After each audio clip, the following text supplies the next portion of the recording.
afternoon, I'm Leila Masimova and you're watching A News. Now the major stories make headlines today. Global leaders have condemned missile attack on Ukraine's Sumy, which killed at least 34 people during Palm Sunday celebrations. Meanwhile, Russia attacks a dead center in Zaporizhia. Tariffs on imported semiconductor chips coming soon, US President Donald Trump says. Relations between Algeria and France are strained again after French prosecutors convicted one of the Algerian consular officials. A Russian drone attack on Sunday night has injured 8 people in the Black Sea port city of Odessa, according to Ukrainian regional official. Authorities say several homes, a medical facility and a warehouse were damaged, as well as a major roadway. Firefighters worked to put out a huge blaze burning on top of a building in the city. Overnight, Russian strikes also ignited a fire at a petrol station in Zaporizhia. Meanwhile, Ukraine declares a 3-day mourning for the victims of the missile strike in Sumy after 34 people lost their lives on Palm Sunday. According to officials, this is the deadliest strike on Ukraine this year. Global leaders have also condemned the attack.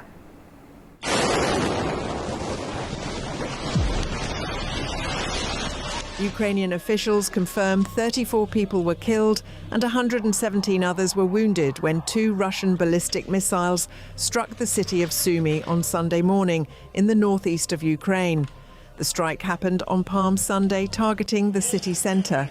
One struck a university building, while the second exploded in a nearby street. Footage released by Sumy's regional military administration shows fires consuming vehicles and bodies of the dead and wounded scattered in the streets.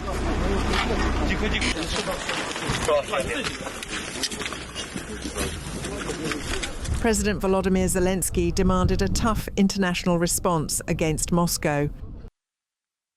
The attack hit the center of the city on Palm Sunday. Only filthy scoundrels can act like this. Plus, wars end only when criminal wars are not forgotten and when there is a pressure on the aggressor. This is not happening now. Last Friday, 1 month had passed since Russia rejected the American proposal of a full, unconditional ceasefire. They feel no fear, and that's why there are missiles. That's why there are 100 combat drones each night, most of them Shaheds. Western leaders responded swiftly.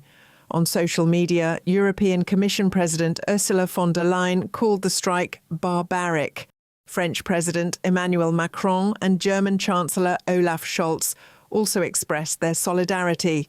British Prime Minister Keir Starmer mentioned on X that Putin must now agree to a full and immediate ceasefire without conditions. US President Donald Trump called it a terrible mistake. UN Secretary-General Antonio Guterres says he's deeply alarmed and shocked, condemning the act of targeting civilians, which is prohibited under international humanitarian law. Guterres says there needs to be a lasting ceasefire that upholds Ukraine's sovereignty and independence. The Russian government has not yet issued a response to the attack. Ukrainian cities have declared a 3-day mourning for the victims. Flags will be lowered and all entertainment events have been cancelled as a mark of respect. To US now, 6 bodies have been removed from a small twin-engine plane after it crashed in a town near Carpake in New York. The incident happened on Saturday when the Mitsubishi Mu-2B aircraft came down in a muddy field close to the Massachusetts border. It had been on its way to Columbia County Airport near Hudson in New York, carrying 3 couples. According to the victims' families, 2 surgeons, 2 of their children and their children's partners were killed. The firm involved in a helicopter crash that killed all 6 people on board on Thursday afternoon in New York has immediately shut down its operations. That's according to the Federal Aviation Administration, which says it will be looking into the license and safety record of New York helicopter tours. Meanwhile, the National Transportation Safety Board said there was no flight recorder on the chopper. Authorities say the helicopter had completed 7 tour flights before the crash in the Hudson River, which killed a Siemens AG executive, his wife, 3 children, and the pilot. We've also been told by some folks here on scene. The Trump administration has exempted smartphones and key tech devices from tariffs, easing concerns from U.S. tech companies about rising prices. U.S. President said he would be announcing the tariff rate on imported semiconductors over the next week, adding that there would be flexibility with some companies in the sector. The Trump administration has lifted tariffs on smartphones, computers and other tech goods. This includes a 125% tariff on Chinese imports. The exemption also covers electronic devices like semiconductors, solar cells and memory cards. The decision follows fears from US tech companies about skyrocketing gadget prices. Many devices, including iPhones, are made in China. Apple alone accounted for more than half of US smartphone sales last year.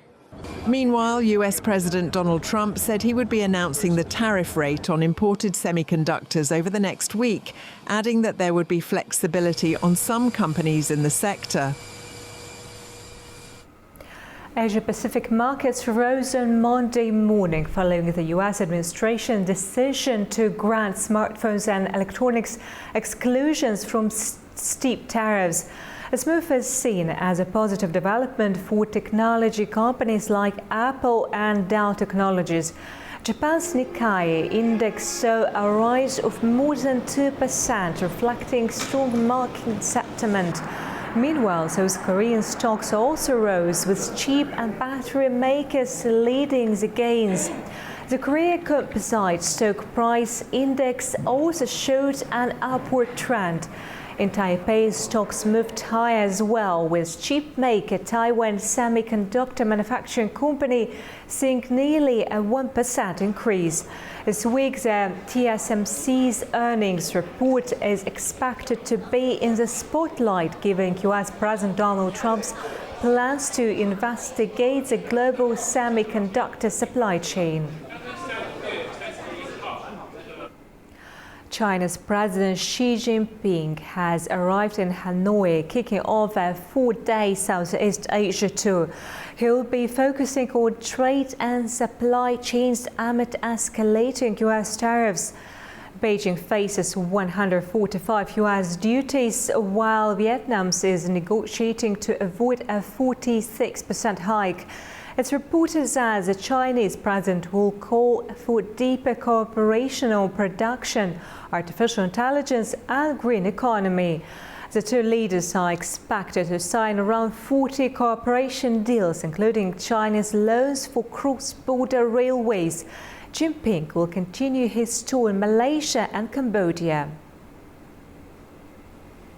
Tensions are rising again between Algeria and France after a consular official was arrested in Paris over the kidnapping an Algerian influencer. Algeria has strongly protested the move, calling it politically motivated and a threat to recently renewed efforts to repair ties. Algeria has strongly protested after French prosecutors placed one of its consular officials in pre-trial detention. He is suspected of being involved in the April 2024 kidnapping of an Algerian influencer in a suburb of Paris. The case has caused a new rift between France and Algeria, just as both sides were trying to improve relations. On Friday, French authorities charged 3 men, including the Algerian consular officer, over the kidnapping of Amir Boukhouz, known online as Amir DZ. Boukhouz is a TikTok influencer with over 1 million followers and a known critic of the Algerian government. He has lived in France since 2016 and was granted political asylum last year. His lawyer said Bukors was kidnapped in April, but released the next day. French prosecutors say the suspects are being investigated for kidnapping, illegal detention, and links to a terrorist group. Algeria's foreign ministry reacted with anger. It said the arrest was made without following diplomatic procedures. Algeria called the arrest politically motivated and said it summoned the French ambassador to issue a strong protest. It also demanded the immediate release of the consular officer. The ministry warned that this incident could seriously harm relations with France. It said the move was no accident and accused France of trying to sabotage recent progress. That progress had come after a March 31st phone call between French President Emmanuel Macron and Algerian President Abdelmadjid Tebboune. Both leaders had agreed to work on fixing ties. Just last week, French Foreign Minister Jean-Noël Barrot visited Algeria and said he hoped for a new phase in relations.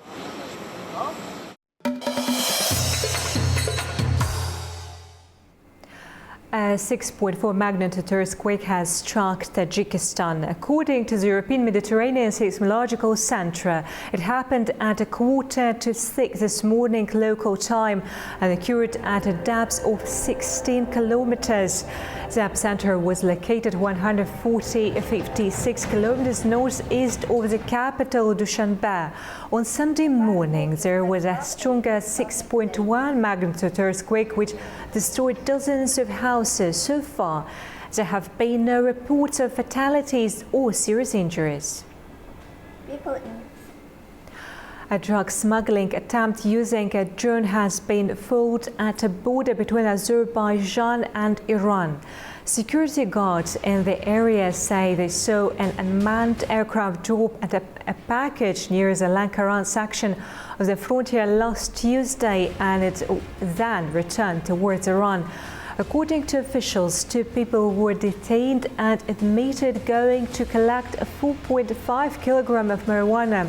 Authorities say both men have prior criminal records.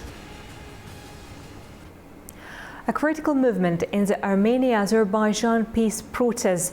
Yerevan says the agreement is ready, but Baku insists it will only be signed if 2 key demands are met. Azerbaijan sees a constitutional change and dissolution of the Minsk group as essential guarantees of long-term stability and recognition of its territorial integrity. A critical juncture has been reached in efforts to finalize a peace agreement between Azerbaijan and Armenia. Armenian Foreign Minister Ararat Mirzoyan confirmed during the Antalya Diplomacy Forum that a historic deal is ready, but implementation hinges on 2 key demands from Baku. One of Azerbaijan's conditions is the formal dissolution of the OSCE Minsk group, a body long criticized in Baku as ineffective and irrelevant since the Second Karabakh War.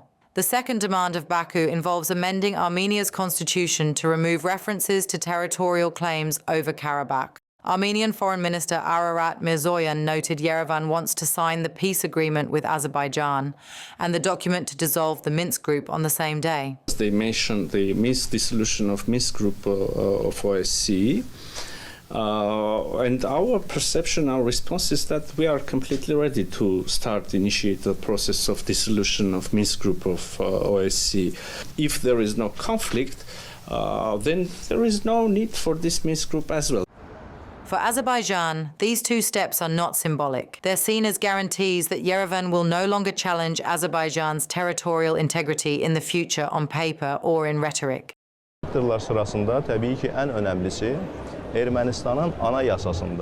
There are important issues that need to be resolved. The most critical of these is the presence of claims against Azerbaijan's territorial integrity in the Armenian constitution. As long as this continues, signing of a peace agreement is not possible. Amending Armenia's constitution is an indispensable condition. Mirzoyan, however, argues that the peace document itself includes clear recognition of Azerbaijan's borders and sees no legal need for a constitutional amendment. But Baku remains firm. Officials have stated that signing such a deal without changing Armenia's constitution would undermine its legal force. Azerbaijani Foreign Minister Ceyhun Bayramov said that signing a peace agreement with Armenia without a constitutional amendment is illogical. No international agreement can contradict a country's fundamental law, its constitution. We prepared and submitted the first draft of the peace agreement. Negotiations continued for nearly 2.5 years. A month ago, the sides reached consensus on the text. Now we expect the remaining political and legal obstacles to be addressed so that the signing can happen. Another signal of confidence from Yerevan, Mirzoyan says Armenia would no longer need the EU monitoring mission after the deal is signed, suggesting trust in long-term stability. European monitoring mission. The mandate of the mission is, in general, to support the normalization process, to support the stability along the border between Armenia and Azerbaijan. And as soon as we have a peace treaty entering into force, we won't be needing this monitoring anymore. As Armenia edges toward peace with Azerbaijan, it is simultaneously advancing talks with Turkey, a country that has long tied its normalization efforts to Baku's interests. While progress has been made, including joint discussions on trade, energy, and infrastructure, some obstacles remain, such as delayed implementation of agreements on the opening of the border for third-party nationals and those holding diplomatic passports.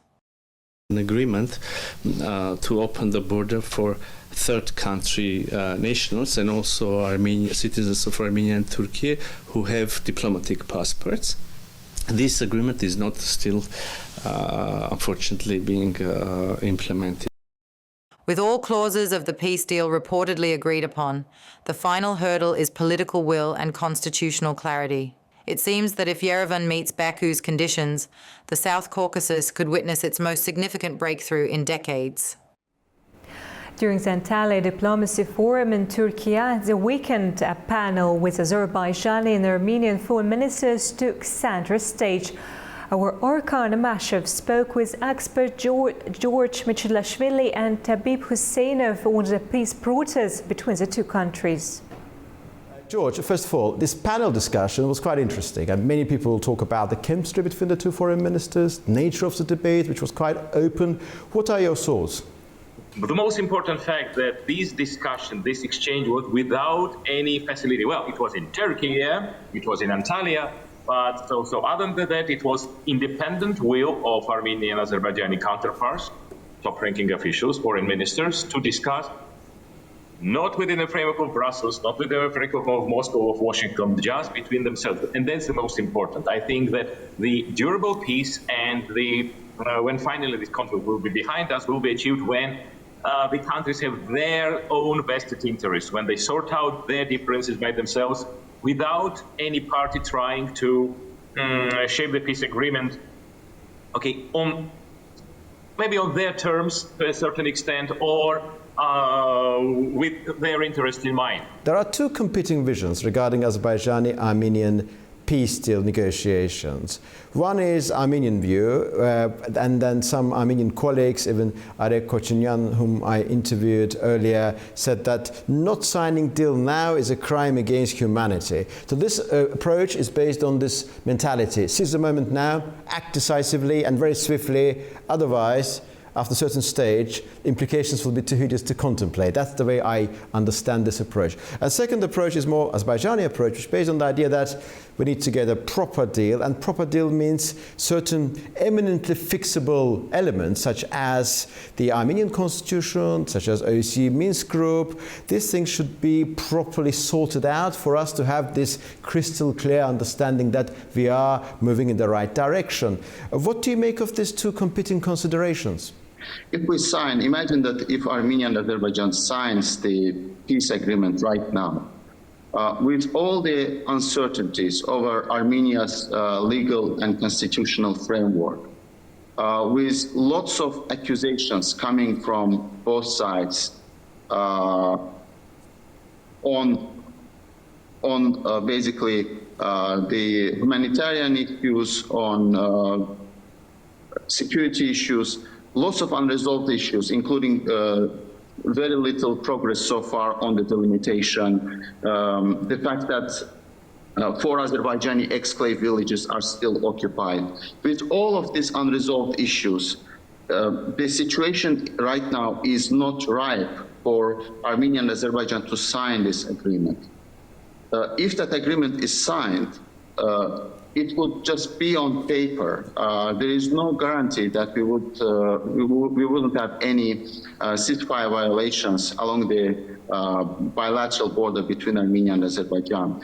What Armenia right now needs to do, it has a homework actually to do. It needs to work on its legal and constitutional framework. There are lots of, besides constitution, there are lots of legal acts of Armenia that expressly put a question mark on Azerbaijan's territorial integrity. And those legal acts need to be rescinded. This is something that would create a new, more positive environment for both countries to move forward with the peace agenda. Turkey welcomes Azerbaijan's support in Syria's restoration. Turkish Foreign Minister Hakan Fidan told journalists at the closing ceremony of the 4th edition of the Antalya Diplomacy Forum. According to the minister, Azerbaijan is working with Turkey on supporting security, restoring infrastructure and the economy of Syria. Fidan emphasized that any support provided by Azerbaijan is very valuable and they welcome the initiative taken in this matter.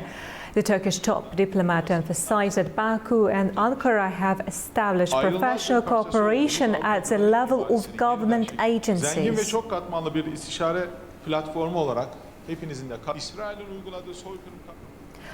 And more on this, joining me now from Cappadocia, Turkey, is Dr. Melih Demirtas, former Turkish diplomat and researcher at Cappadocia University. Thanks for joining us, Dr. Demirtas. Thank you for having me. So, Turkish Foreign Minister Hakan Fidan praised Azerbaijan's role in helping Syria. Baku is increasingly active in the Middle East, making geostrategic proposals. How important are these initiatives? Yes, thank you. In these last 2-3 days, we had an important event, also with President Ilham Aliyev, or President, and many also top diplomats and social scientists, also academics, joined this forum, Antalya Forum, Diplomacy Forum. It was a valuable event, a fruitful event. And we saw there also in the closing session, as you said that, or Foreign Minister Hakan Fidan said that Azerbaijan's importance, its increasing role, especially also in the region, which is still not so in a stable position. I mean, in Syria, also in the wider Middle Eastern sections, in Palestine, in other sections of the Middle East, we can see some crisis atmosphere. So Azerbaijan, especially after this Karabakh victory, after 2000, maybe 12, after 2000, especially 21, we can say that these important serious ideas, important military sections and economic stability ideas of Azerbaijan start to also affect other regions positively. Also Foreign Minister said that Azerbaijan's effect, especially economically and also strategically, can have an effect in these Middle Eastern sections, also with the friendship ideal with Turkey now. And what are the ways in which Azerbaijan could increase its cultural footprint in Syria for the great good of regional peace and Syria itself? About culture, Azerbaijan culture, as we all know, that is a regional, but also has a global, voice inside their important realm. Not only as a Turkic realm, also in the wider Caucasian sense, but now in the Middle Eastern sections of the societies. I mean, thousands of years of civilizations also need some stability idea now. After longer years of maybe harsh rule, after longer years of undemocratic tendencies, we can see that there is a transformation now in the region. Now, also, as I said in the first question, with this economic and also political stability, which started from Caucasia, which started also with the maybe negotiation processes between now Azerbaijan, Armenia, also thanks to this Georgian maybe stability ideals, also, of course, with the help of Turkey. Now we can see that this region can have an effect culturally also on the maybe another tensive atmosphere, which is Middle East. So we can see that in cultural sense, we can have, first of all, the diplomatic mission, I mean, maybe as Turkey, Azerbaijani representative diplomatically can have an increasing voice, increasing role in Syria, I mean, with their cultural centers, with diplomatic maybe voices. And now we can also have this Turkey-Azerbaijani friendship can have effect now in the other brotherly country, which is Syria. So grateful to you, Dr. Demirtas. Thanks for your time. Thank you, sir, for the chance. Turkey has thanked Azerbaijan for its strong backing in the race to host COP31. The show of support comes as both countries strengthen their climate cooperation. Turkish Minister of Ecology, Urban Planning and Climate Change, Murat Kurum, thanked Azerbaijan after meeting with COP29 President Mukhtar Babayev at the Antalya Diplomacy Forum. He said the two discussed joint efforts on climate, environment and urban planning and praised Azerbaijan's backing of Turkey's COP31 candidacy. Sanayi sektöründe, tarım sektörü. That's all for now. Thanks for spending your time with A News. Until next time.